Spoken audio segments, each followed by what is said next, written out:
आज किस्सा हिंदी के प्रख्यात कवि सूर्यकांत त्रिपाठी निराला के जीवन से। बैठ ले कुछ देर, आओ एक पथ के पथिक से, प्रिय अंत और अनंत के तम गहन जीवन घेर। मौन मधु हो जाए, मौन मधु हो जाए, भाषा मूकता की आड़ में, मन सरलता की बाढ़ में, जल बिंदु सा बह जाए, जल बिंदु सा बह जाए।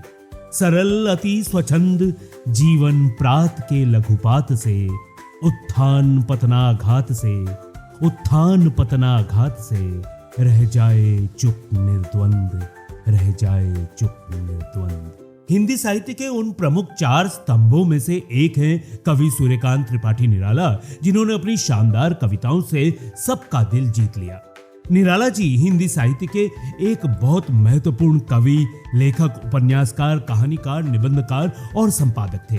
वो प्रगतिवाद, प्रयोगवाद, काव्य के जनक और अपने नाम के अनुरूप हर क्षेत्र में निराले भी थे। उनके अंदर एक सबसे अहम गुण यथा नाम तथा गुण के बारे में प्रमाण मिलता है। कवि हृदय व्यक्ति बेहद ही सरल होते हैं। ये समाज की तकलीफों को अपने लेखन के माध्यम से आवाज देते हैं और लोगों को जागरूक करते हैं। वो स्वयं को तकलीफ देकर भी लोगों को उनकी परेशानियों से निजात दिलाना चाहते हैं और उनके लिए किसी की तकलीफ देखना असहनीय है। और ऐसे ही साक्षात प्रमाण है सूर्यकांत त्रिपाठी निराला जी, जिनके जीवन का वो किस्सा जिसमें उन्होंने एक व्यक्ति की बिना किसी पहचान के भी निस्वार्थ मदद की, आज शेयर कर रहा हूं। एक मद्रासी युवक निराला जी से चादर मांग कर ले गया। निराला जी के एक मित्र पाठक जी ने कहा, ये आपकी चादर वापस नहीं करेगा, अभी दोपहर को गुदड़ी बाजार में 8 आने में बेचाएगा। निराला जी ने प्रतिवाद किया, हो सकता है और इसकी बात भी सच हो सकती है।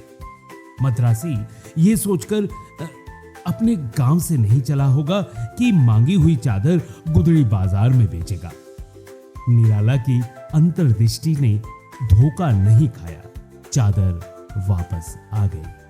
2 महीने बाद यही मद्रासी युवक कांग्रेस के अधिवेशन की भीड़ भाड़ में दूर से ही ऊंचे कद वाले अपने उस दाता को पहचान लेता है और दौड़कर पास आता है। टूटी फूटी हिंदी में अपना परिचय देता है। उसे कांग्रेस अधिवेशन में कुछ एक दिनों के लिए स्वयं सेवक का धंधा मिल गया था। वॉलंटियर की वर्दी में दोनों हाथ उठाकर युवक ने हर्ष ध्वनि की और लड़खड़ाती जुबान में कहा, मैं वही हूं जिसे आपने इलाहाबाद में चादर दी थी। निराला को लगा कला का जीवित रूप उनके सामने खड़ा है। उन्हें अपार हर्ष हुआ। 2-4 दिनों बाद वो युवक फिर दिखाई दिया। अब की उसने कहा, गर्मी बहुत पड़ने लगी है, देश जाना चाहता हूं, रेल का किराया कहां से मिलेगा, पैदल ही जाना पड़ेगा। निराला जी ने पूछा, कांग्रेस वाले क्या आपकी इतनी मदद नहीं कर सकते? उसने कहा, नहीं, कांग्रेस का नियम ऐसा नियम नहीं है। मैं मिला था, मुझे यही उत्तर मिला। खैर, मैं भीख मांगता खाता पैदल चला जाऊंगा। अपने नंगे पैरों की ओर देखकर बोला, पर गर्मी बहुत पड़ रही है, पैरों में फफोले पड़ जाएंगे।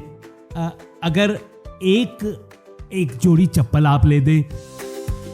निराला जी की छाती फट गई ये सुनकर। उन्होंने लिखा, मैं लज्जा से वहीं गड़ गया। मेरे पास तब केवल 6 पैसे थे, उतने में चप्पल नहीं आ सकती थी। अपनी चप्पलें देखी, घिसी पुरानी थी। लज्जित होकर बोले, आप मुझे क्षमा करें, इस समय मेरे पास पैसे नहीं हैं। इसके बाद मद्रासी युवक वीर भाव से निराला को देखने लगा। फिर बड़े भाई की तरह उनसे आशीर्वाद लिया और मुस्कुराकर अमीनाबाद की ओर चला गया। निराला ने इस समूची घटना को लिखा और उसका शीर्षक दिया, कला की रूपरेखा, क्योंकि उनका चिंतन जीने और जिलाने की कला को ही श्रेष्ठ कला मानता था। सूर्यकांत त्रिपाठी निराला का जन्म बसंत पंचमी रविवार 21 फरवरी सन 1896 के दिन हुआ था। अपना जन्मदिन वसंत पंचमी को ही वे मनाते थे। उनकी एक कहानी संग्रह लिली 21 फरवरी सन 1899 में उनकी जन्मतिथि पर ही प्रकाशित हुई थी। रविवार को इनका जन्म हुआ था, इसलिए वो सूरज कुमार के नाम से जाने जाते थे। उनके पिताजी का नाम पंडित राम सहाय था और वो सिपाही की नौकरी करते थे। उनकी माता का नाम रुक्मणी था। जब निराला जी 3 साल के थे तब उनकी माता की मृत्यु हो गई थी और उसके बाद उनके पिता ने ही उनकी देखभाल की थी। उनकी प्रारंभिक शिक्षा महिषादल हाई स्कूल से हुई थी, परंतु उन्हें वो पद्धति में रुचि नहीं लगी। फिर इनकी शिक्षा बंगाली माध्यम से शुरू हुई। हाई स्कूल की पढ़ाई पास करने के बाद उन्होंने घर पर ही रहकर संस्कृत अंग्रेजी साहित्य का अध्ययन किया था, जिसके बाद वो लखनऊ और फिर उसके बाद गढ़कोला उन्नाव आ गए थे। शुरुआत के समय से ही उन्हें रामचरितमानस बहुत प्रिय था। उन्हें बहुत सारी भाषाओं का निपुण ज्ञान था, हिंदी, बांग्ला, अंग्रेजी और संस्कृत। श्री रामकृष्ण परमहंस, स्वामी विवेकानंद, रविंद्रनाथ टैगोर से वो अधिक रूप से प्रभावित थे। उन्हें पढ़ाई से ज्यादा मन खेलने, घूमने, तैरने और कुश्ती लड़ने में लगता था। जब निराला जी की 15 वर्ष की आयु थी तभी उनका विवाह मनोहरा देवी से हो गया था। मनोहरा देवी रायबरेली जिले के डायमंड के पंडित रामदयाल की पुत्री थी। वो बहुत ही शिक्षित थी और उन्होंने संगीत का अभ्यास भी किया था। फिर उन्होंने हिंदी सीखी और इसके पश्चात बांग्ला की बजाय हिंदी में कविता लिखना शुरू किया। परंतु 20 वर्ष की आयु में ही उनकी पत्नी की मृत्यु हो गई थी। उनकी पुत्री जो विधवा थी, फिर उसकी भी मृत्यु हो गई थी। उनके जीवन में 16-17 वर्ष की उम्र से ही विपत्तियां आनी शुरू हो गई थी, परंतु आखिर तक उन्होंने अपने लक्ष्य को छोड़ा नहीं था। पहले महायुद्ध के बाद जो महामारी फैली थी, उनमें उनकी पत्नी के साथ चाचा, भाई और भाभी की भी मृत्यु हो गई थी। पत्नी की मृत्यु के बाद बहुत टूट से गए थे पंडित सूर्यकांत त्रिपाठी निराला, परंतु आखिर तक उन्होंने अपना मार्ग विचलित नहीं किया और अपने लक्ष्य को पूरा किया।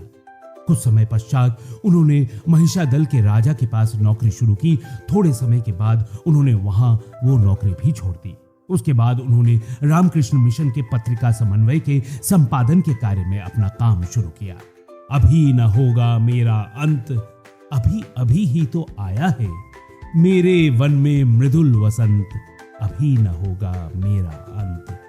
हरे हरे ये पात डालियां, कलियां कोमल गात, मैं ही अपना स्वप्न मृदुल कर फेरूंगा निद्रित कलियों पर।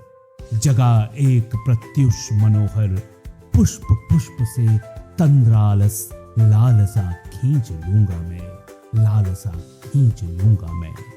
अपने नवजीवन का अमृत सहर्ष सींच दूंगा मैं, सींच दूंगा मैं। द्वार दिखा दूंगा फिर उनको, है मेरे वे जहां अनंत, अभी न होगा मेरा अंत, अभी न होगा मेरा अंत। मेरे जीवन का ये है जब प्रथम चरण, इसमें कहां मृत्यु है, जीवन ही जीवन, जीवन ही जीवन। निराला का व्यक्तित्व घनघोर सिद्धांतवादी और साहसी था। वो सतत संघर्ष पथ के पथिक थे। ये रास्ता उन्हें विक्षिप्तता तक भी ले गया। उन्होंने जीवन और रचना अनेक संस्तरों पर जिया, जिसका भी निष्कर्ष है कि उनका रचना संसार इतनी विविधता और समृद्धता लिए हुए है। हिंदी साहित्य संसार में उनके आक्रोश और विद्रोह, उनकी करुणा और प्रतिबद्धता की कई मिसालें और कहानियां प्रचलित हैं। उनके जीवन का उत्तरार्ध इलाहाबाद में बीता। वहीं दारागंज नाम के मोहल्ले में 15 अक्टूबर सन 1961 को उनका देहावसान हुआ। अनामिका, परिमल, गीतिका, तुलसीदास, कुकुरमुत्ता, अणिमा, बेला, नए पत्ते, अर्चना, आराधना, गीत कुंज, सांध्य काकली उनकी कुछ प्रमुख रचनाएं हैं और अपरा निराला जी की प्रमुख काव्य कृतियों में शामिल है। लिली, सखी, सुकूल की बीवी उनके प्रमुख कहानी संग्रह और कुल्ली भाट, बिल्ले सुर बकरीहा उनके चर्चित उपन्यास है। चाबुक शीर्षक से उनके निबंधों की एक पुस्तक भी प्रसिद्ध है। वर्ष सन 1976 में सूर्यकांत त्रिपाठी निराला पर भारत सरकार द्वारा एक डाक टिकट भी जारी किया जा चुका है। निराला का जन्म रविवार को हुआ था, जैसा कि हमने बताया, इसी से उनका नाम सूर्यकांत पड़ा। लेकिन सूर्य के पास अपनी धधकन के अलावा और क्या है? हम सूर्य की पूजा करते हैं क्योंकि वो जीवन दाता है, लेकिन सूर्य किसकी पूजा करें? कवियों के कवि निराला सूर्य की तरह ही जीवन भर धधकते रहे। बचपन में मां चली गई, जवानी आते आते पिता न रहे, धर्म पत्नी को प्लेग खा गई, बेटी का विवाह नहीं हो सका और अकाल मृत्यु हुई। जीवन भर कभी इतने साधन नहीं हुए कि कल की चिंता न करनी पड़े। किसी प्रतिभाशाली और संवेदनशील लेखक के साथ इससे ज्यादा ट्रेजेडी और क्या हो सकती है? फिर भी निराला प्रकृति और संस्कृति दोनों के अभिशापों को झेलते हुए अपनी सृजन यात्रा पर चलते रहे, निरंतर चलते रहे। यह आत्मिक शक्ति ही निराला जैसे लेखकों की विलक्षणता है। निराला ने ठीक ही कहा है, मैं बाहर से खाली कर दिया गया हूं, पर भीतर से भर दिया गया हूं। यह कोरा अनुप्रास नहीं था, निराला का यथार्थ था। सूर्यकांत त्रिपाठी निराला का यथार्थ।